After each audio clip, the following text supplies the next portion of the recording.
Hey everyone! Thank you for joining me today for my discussion of the 1989 cult classic, The Wizard. If you have never heard of this movie before, it might be because you weren't born during the 5-year window of time required in order for this to be a treasured childhood memory. It's basically a late 80s knockoff of The Who's Tommy, for Nintendo nerds. The movie stars Fred Savage. You might remember him as a baby-faced protagonist of the coming-of-age TV series, The Wonder Years. But maybe you were most impressed by his performance beating up DJ Tanner in No One Would Tell. He's definitely a familiar face to 70s and 80s babies. Here's someone you might be less likely to recognize. Luke Edwards.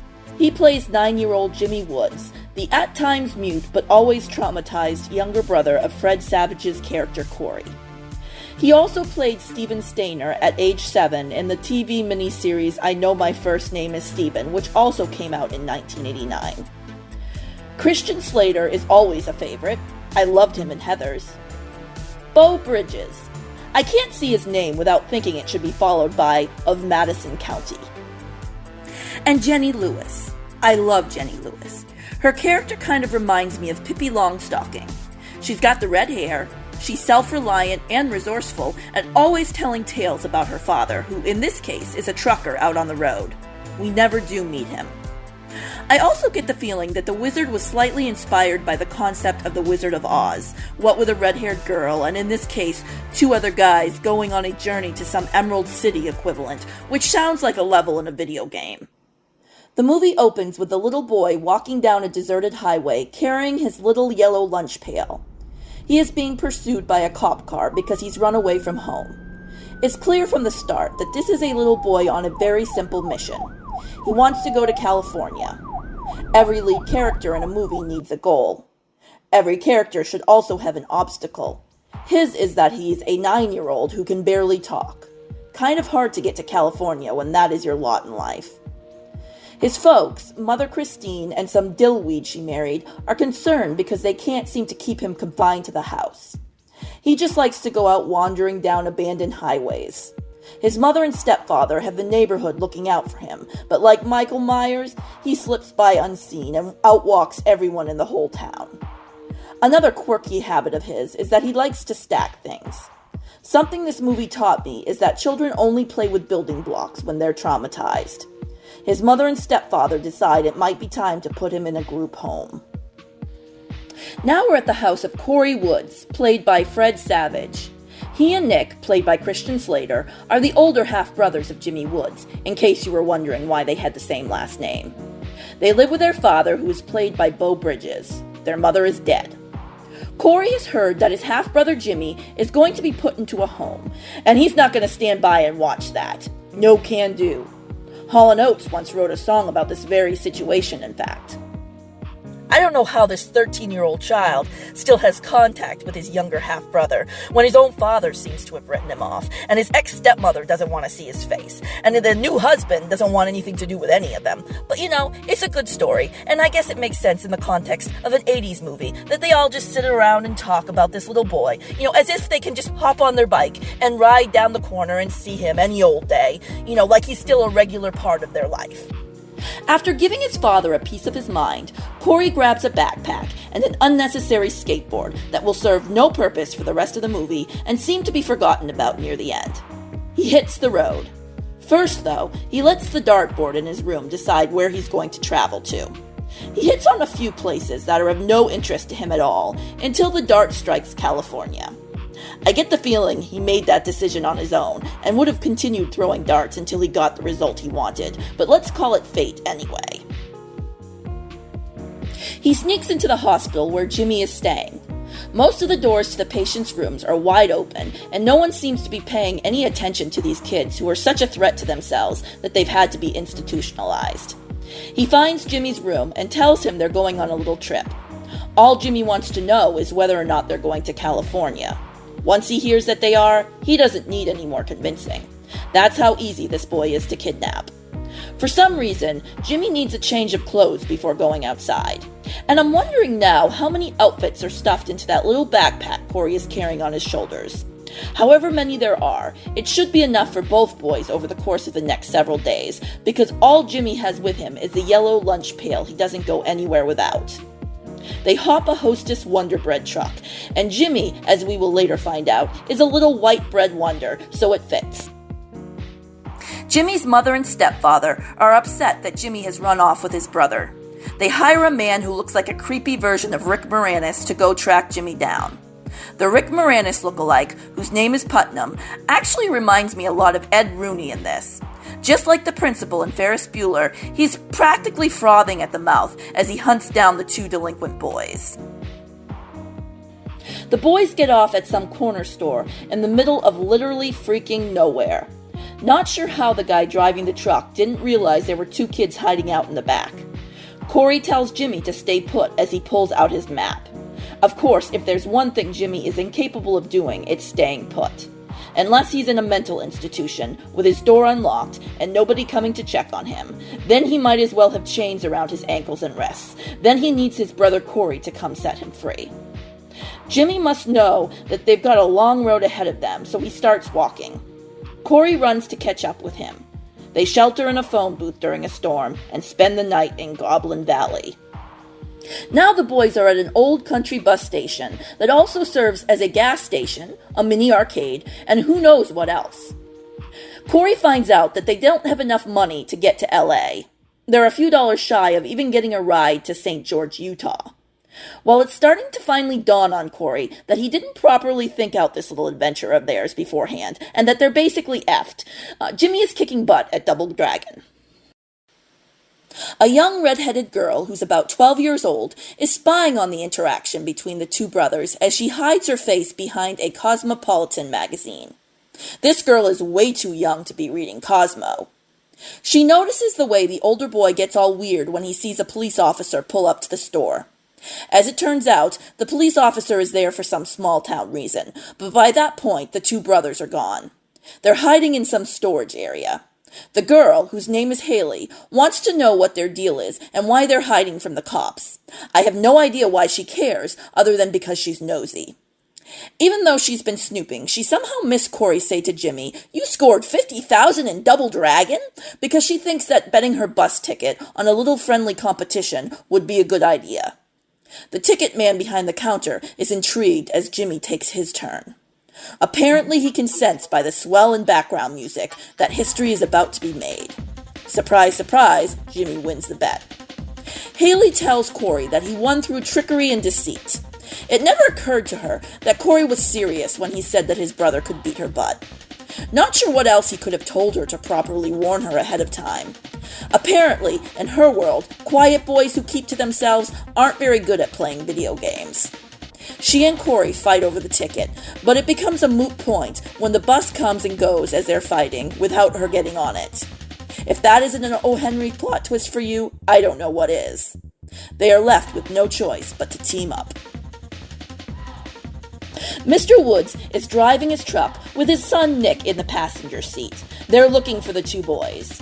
This was back when there was no GPS, so Mr. Woods almost causes an accident by pulling out his paper map. Haley and the two boys are at a little diner now, eating a hearty meal as Jimmy plays a video game. The surface of their table is an actual video game screen. I'm not joking. I grew up with Nintendo, and I've never seen anything so tacky in my entire life. Haley tells Corey that his brother is a genius, and that if he can beat her at Double Dragon, he should be able to beat even the most serious gamer. She seems to have a big opinion of herself. Apparently everyone's a video game nerd in this movie. She comes up with a brilliant plan. She goes straight for the magazine rack as though she knows exactly what she's looking for. There's an ad for the video Armageddon that she tears out of this magazine that doesn't even belong to her and waves it in front of the boys. If Jimmy wins this tournament thing, he can make $50,000. Plus, it's in California, and that's where they're going anyway. 50,000 was also his score in Double Dragon back at the bus station. It's all starting to come together. The stars have aligned. New Kids on the Blocks, The Right Stuff plays in the background. Literal minutes after the kids leave the diner, Mr. Woods, his son Nick, and the creepy detective all converge on the place. But it's too little too late because the boys are long gone, leaving only their empty plates behind. The older woodsmen and the Detective Putnam get into a little fight out in the road. Putnam started it by letting out the air in Mr. Woods' tire. Mr. Woods wasn't about to let that one go and then start smashing Putnam's car with a shovel. In case you're wondering why Putnam hates Mr. Woods so much, it's because he feels threatened by him. He doesn't want any competition when it comes to finding the boys. He's getting paid to provide this service, and he wants the money. Corey, Jimmy, and Haley are riding in the bed of a truck now. Haley talks about her wonderful dad and how she has no concerns about the men driving the vehicle they've hitched a ride on, because truckers have a code. She thinks nothing of flashing their money in plain view of the rearview mirror, and the men in the cab of the truck get it in their minds to rob the kids. So now the kids have nothing but $4 that Corey conveniently stashed. This was 1989, back when $4 was worth holding on to. Mr. Woods and his son Nick are at the car repair shop now. Nick is so bored that he hauls his brother's old video game system out of the truck and hooks it up to a TV at the shop. Apparently, that's a totally normal thing to do while waiting for your truck to be repaired. The kids make more money, convincing hardcore gamers to compete with Jimmy for cash. The three kids locate a junkyard, which they use as a makeshift motel.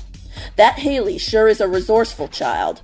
We find out at this point that one of the things Corey is carrying in that backpack of his is a scary mask to attempt to frighten Haley with. No success. I can't help but wonder what he was thinking when he packed that, knowing as he did so that it was taking up precious space that would probably be better used for a few pairs of shirts for himself and his little brother. Haley has a bag too, which is important when you're traveling. As she's sifting through it, though, it looks mostly empty from the outside, aside for some yellow thing that I don't remember her ever wearing. I suppose in theory she didn't need much clothing. Her daily outfits often consisted of just a new shirt underneath the same pair of denim overall shorts. Still, there's no way there was enough room in her bag for all the stuff she allegedly carried with her. The kids are trying to get to Haley's hometown of Reno at this point. The song Send Me an Angel by Real Life plays during a musical montage where they hitch a ride with a few bikers. They continue to cheat gamers out of their hard-earned money. The kids are at a diner again. The manager there is clearly named Karen because 1, she's played by Beth Grant. 2, she's in a huff about something. Though in all fairness, the 3 guys she kicks out of the diner were giving Haley and the 2 boys a hard time. It's a good riddance. Now Hangin' Tough is playing. The new kids on the block definitely have this movie to thank for their career over the next couple of years. It's at this diner where the kids learn that Jimmy might be good, but he has no hope of beating some a-hole named Lucas. They're informed of this by some little blonde kid who has little to say about this Lucas fella other than that he's awesome. And now we meet Lucas Barton. He resembles a 12-year-old Wham-era George Michael and dresses like he's on tour in Japan. And this is when we find out the real purpose of this movie, which is to advertise the novelty Power Glove that was all hyped up in the late 80s but didn't live up to the talk. Watching Lucas play makes Jimmy lose faith in himself. Lucas will be at the championship as well. The kids in this movie have nothing better to do with their time than to take solo trips across state lines. Probably on school nights too. Mr. Woods and his son Nick are spending the night in a motel. They get into a heated discussion, and Nick decides to cheer himself up by, you guessed it, pulling the game system out of the truck and playing some Teenage Mutant Ninja Turtles. By the next morning, his father is now addicted to the game as well. Now the 3 runaways are sleeping in an abandoned drive-in. The ground is littered with empty popcorn boxes, so guess how Jimmy spends his time? Stacking them. Corey is frustrated because he thinks it means that Jimmy is regressing. I think that's a bit pessimistic.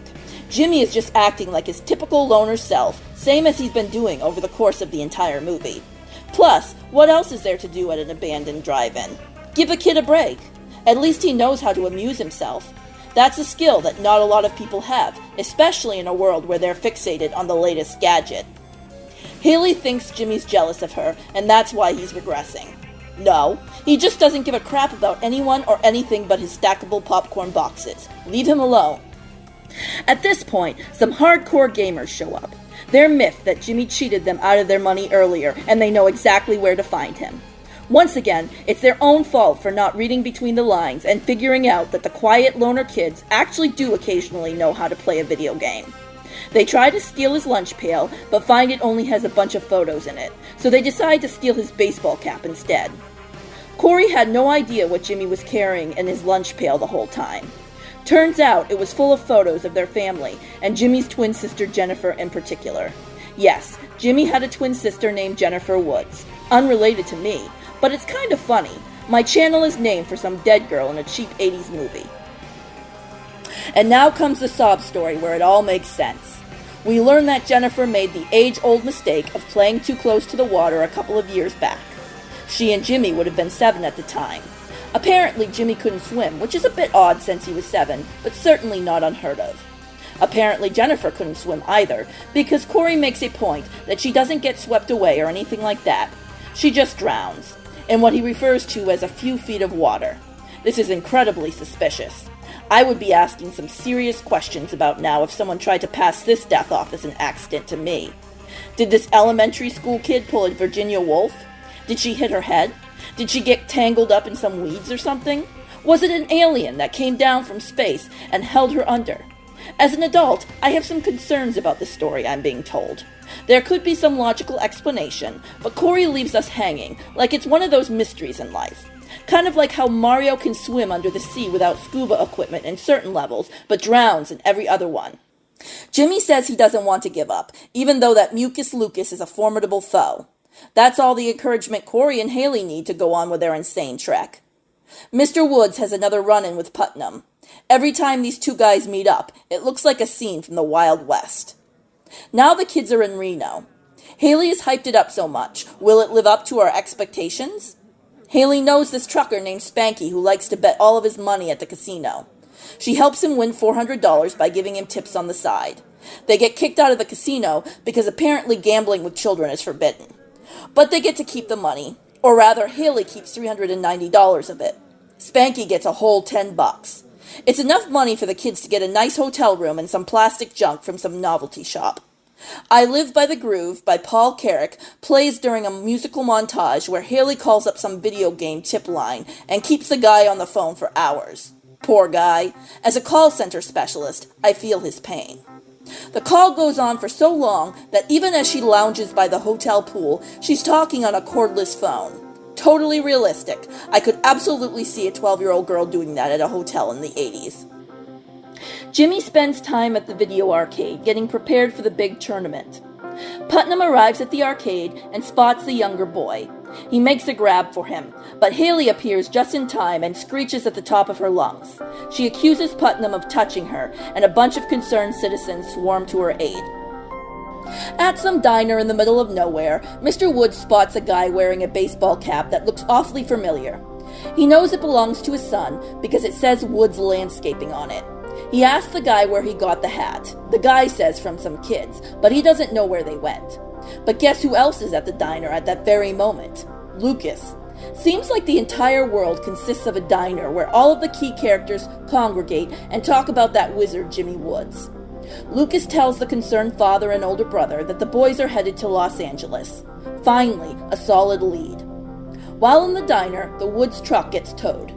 They should have just made the journey on foot. They maybe would have caught up with the kids faster.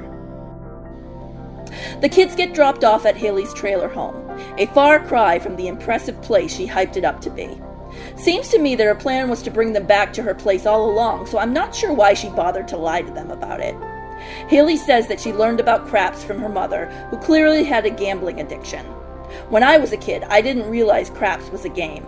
I thought she was talking about diarrhea or something. I thought that was the problem her mother had. She and Corey share an awkward kiss as they sit on lounge chairs on the roof of her trailer. Putnam has figured out Haley's name and tracks her to her home. Putnam goes to the trailer in the middle of nowhere and kidnaps Jimmy. Haley calls up her trucker friends, and they track down Putnam. Shouldn't be too hard. Just look for the guy with the car that looks like it's been rammed into a wall.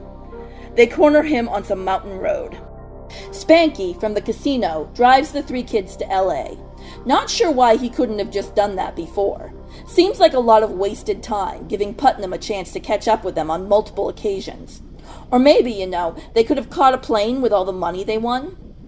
In real life, the three of them would have been dead by now. Their bodies would never have been found because nobody would have had a clue where the three of them wound up or even who the girl was. They've been ignoring stranger danger left and right, ripping off gamers, sleeping in junkyards. At the very least, they would have gotten tetanus. They arrive at the video Armageddon just in time. The host looks like Arnold Schwarzenegger, Bryan Cranston, and a little bit of Hugh Grant, all rolled into one. And he has the personality of a televangelist. Lots of girls with big bangs all around. In real life, the detective would be dead by now, too. His car has been completely totaled by Mr. Woods.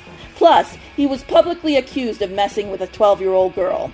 Not sure how he managed to make it to the video Armageddon in one piece.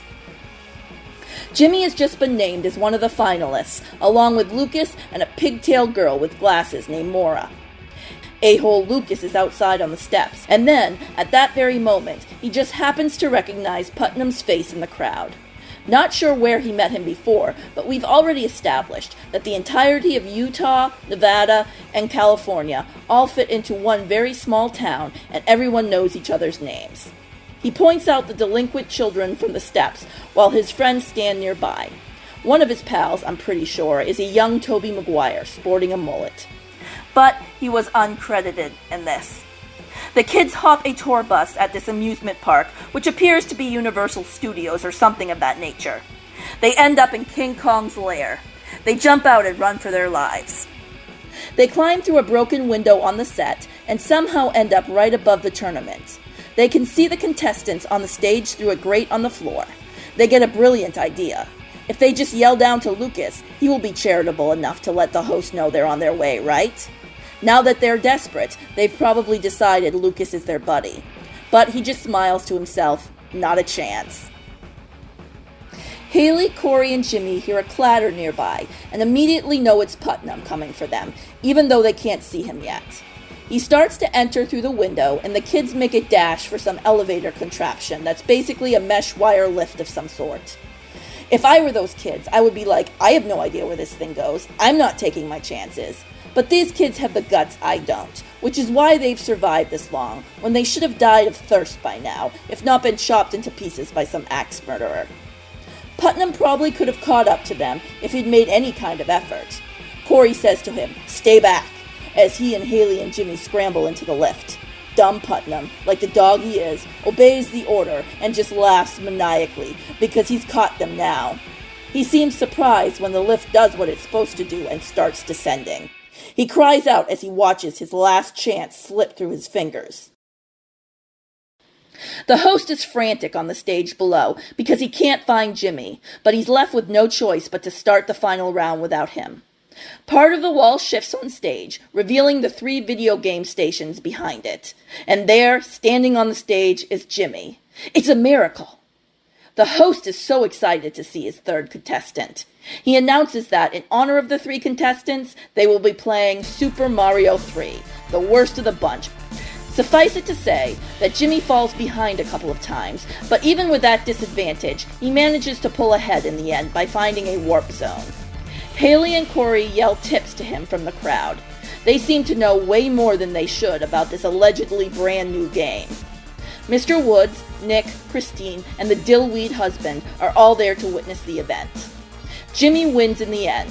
It's such a feel-good moment, almost as exhilarating as baby Jessica being rescued from the well and the town coming out to cheer for her. Now the family is heading back home, but they seem way too morose considering the celebration from a minute before. Haley is riding in the truck with Corey and his father and older brother. I bet she's dreaming of the house she'll be able to buy for her dad with her share of the winnings. $25,000 was probably enough to pay off a good chunk of a mortgage back in 1989. Jimmy is riding in the car with his mom and stepfather. He sees some dinosaur monuments on the side of the road and starts freaking out. He tries to open the car door. Stupid child safety lock. He's getting out of that car even if he has to roll out of it while it's still moving. But he doesn't have to go to that extreme because his mother convinces her husband to pull over. The others behind them pull over too. They just happen to park right near the entrance to one of the monuments, so Jimmy's able to run inside, and they run in after him. He goes upstairs to a little room at the top where there's a stage with a drawn curtain. Corey figures out that Jimmy is hiding behind the curtain, and he joins him back there. Jimmy just wants to leave his lunch pail full of family photos in a place where Jennifer once went when she was alive. One of the photos shows the whole family sitting on the dinosaur's foot. It's a touching gesture. Christine is moved by it. She tells her ex-husband to drive all of their boys home and she'll meet them back in Utah. I want to point out that they are not their boys anymore. Only Jimmy is, but why ruin a heartfelt moment with facts? Corey, Jimmy, and Haley ride in the truck bed on the way back. In 1989, you could still do dumb, dangerous stuff like that. I assume they make it home alive. And I assume Jimmy continues stacking boxes and speaking rarely because he's not the way he is due to trauma. He just falls somewhere on the autism spectrum. Thank you for listening and have a great day.